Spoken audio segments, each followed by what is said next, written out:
Bonjour, c'est Laetitia de One Thing in a French Day à Paris. Aujourd'hui, lundi 28 avril 2025, cet épisode, le numéro 2502, s'intitule « Moment difficile ». N'hésitez pas à vous abonner sur votre application de podcast, que cela soit Apple Podcast, une autre ou YouTube, en activant la cloche pour être sûr de bien recevoir tous les épisodes, et cela rendrait un grand service au podcast si vous pouviez laisser un avis sur Apple Podcast ou votre application de podcast sous la forme d'un petit texte, ça serait génial, ou bien d'une note de quelques étoiles. Le dentiste est venu me chercher dans la salle d'attente. L'opération était terminée. Félicia venait de se faire extraire les 2 dents de sagesse du bas, couchées, coincées et incluses. Il ne fallait pas prendre de risques. Cela faisait un peu plus d'1 heure que tout avait commencé, que j'entendais les bruits de machines, d'aspiration, d'instruments métalliques. Nous étions avenue de Wagram, dans un cabinet de dentiste.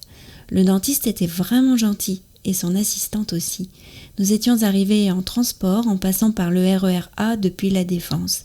C'était la fin de l'après-midi.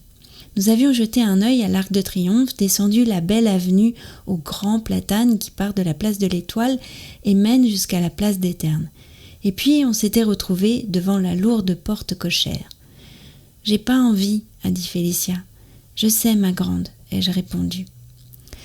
Quand j'ai retrouvé Félicia, elle était encore allongée sur le siège. Ses cheveux étaient un peu en désordre. Elle avait les joues gonflées par des compresses, le visage pâle, l'air fatigué. Elle m'a fait son signe des doigts en V pour me dire ou me faire croire que ça allait. Félicia a été très courageuse, m'a dit le dentiste. Il m'a expliqué comment allait se passer la suite pour elle. Les fils résorbables, les soins, les antibiotiques, les joues qui allaient gonfler, etc. On est reparti. Pietro et Lisa nous attendaient dans Bouton d'Or, garé un peu plus loin. Félicia est entrée dans la voiture, elle a pris sa peluche tendue par Lisa. Je me suis assise à côté d'elle. Pietro a mis le contact et le lecteur CD s'est automatiquement mis en route. Quelques douces notes de violon se sont échappées dans l'habitacle et une voix féminine qui, à ce moment-là, ne semblait chanter que pour Félicia, la voix de Chapelle Roanne. Same old story, time again.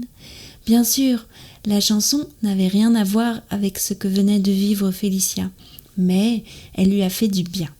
Quand le rythme est devenu plus rapide, je l'ai vu esquisser un sourire. On passait à autre chose, on allait pouvoir partir en vacances. One Thing in a French Day, c'est fini pour aujourd'hui. Un grand merci pour vos avis sur les applications de podcast. Et je vous dis à mercredi. Au revoir.